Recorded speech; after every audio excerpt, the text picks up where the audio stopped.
Assalamualaikum warahmatullahi wabarakatuh. Perkenalkan, nama saya Evatria Maulida dari kelas 12 akuntansi 1. Di sini saya dan teman saya yang bernama Cut Ida Fitria akan menjelaskan bab 2 tentang meyakini kodok dan qadar melahirkan semangat bekerja. Di sini saya akan menjelaskan tentang pengertian kodok dan qadar dan macam-macam takdir. Kodok dan qadar adalah suatu istilah yang saling berkaitan dengan kehidupan umat manusia. Kodok dan qadar sering dikenal sebagai ungkapan lain dari kata takdir. Kodok secara bahasa adalah ketetapan, sedangkan secara istilah, kodok merupakan suatu ketetapan atas umat manusia yang telah ditetapkan oleh Allah sejak zaman azali. Qadar secara bahasa adalah ukuran atau pertimbangan. Sedangkan secara istilah, qadar adalah ketetapan Allah terhadap seluruh makhluknya tentang segala sesuatu. Iman kepada qada dan qadar artinya meyakini sepenuhnya di dalam hati bahwa Allah sudah menentukan segala sesuatu untuk umatnya. Kedua, saya akan menjelaskan tentang macam-macam takdir. Macam-macam takdir ada dua, yaitu satu, takdir mu'alaq. Takdir mu'alaq adalah takdir yang erat kaitannya dengan ikhtiar manusia. Contohnya, seorang siswa ingin menjadi insinyur pertanian. Untuk mencapai cita-citanya, ia belajar dengan rajin. Dan pada akhirnya, apa yang ia cita-citakan menjadi kenyataan. Dua, takdir mubrom.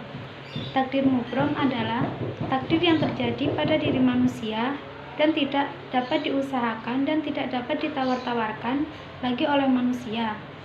Contohnya, manusia dilahirkan dengan mata sipit, kulit putih, sedangkan ibu bapaknya berkulit hitam.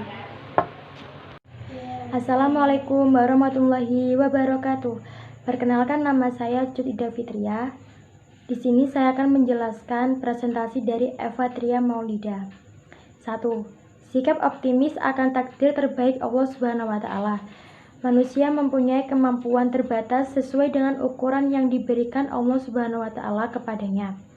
Di samping itu, manusia berada di bawah hukum-hukum tersebut atau yang disebut dengan kauliyah dan kauniyah. Hanya berbeda dengan makhluk selain manusia. Misalnya ada 3. Yang pertama matahari, yang kedua bulan, dan yang ketiga planet lainnya. Dan ditetapkan takdirnya tanpa dapat ditawar-tawar. Kisah surat Fussilat ayat 41 juz 11. Manusia makhluk yang paling sempurna. Oleh karena itu, ia diberi kemampuan memilih, bahkan pilihannya cukup banyak.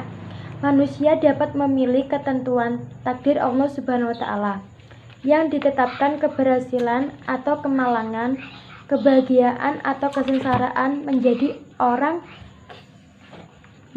orang yang baik atau tidak baik. Kisah surat Al-Kahfi ayat 18 juz 29. 2. Ikhtiar.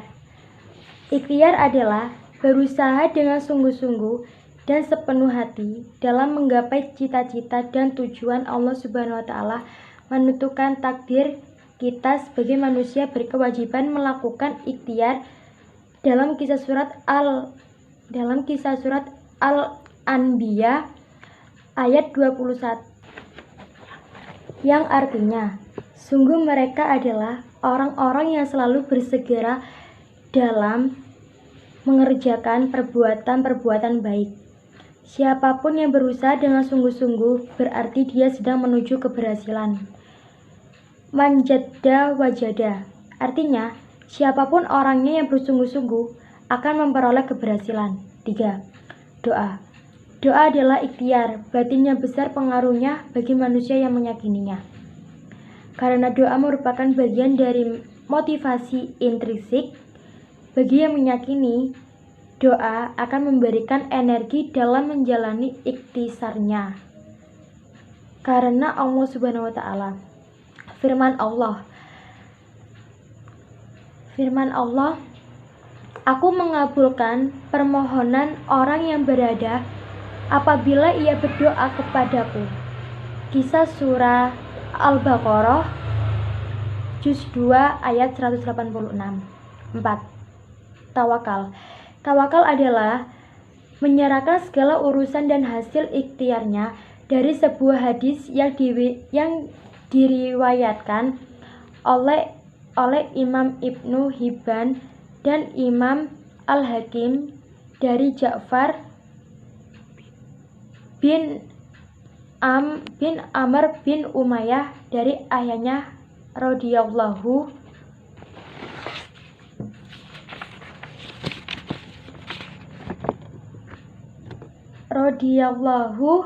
anhu.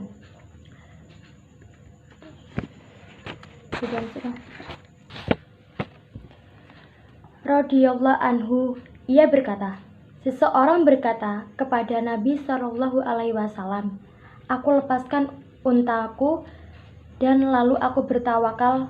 Nabi Shallallahu Alaihi Wasallam bersabda, ikatlah kemudian tawakallah. Sekian dari saya. Wassalamualaikum warahmatullahi wabarakatuh.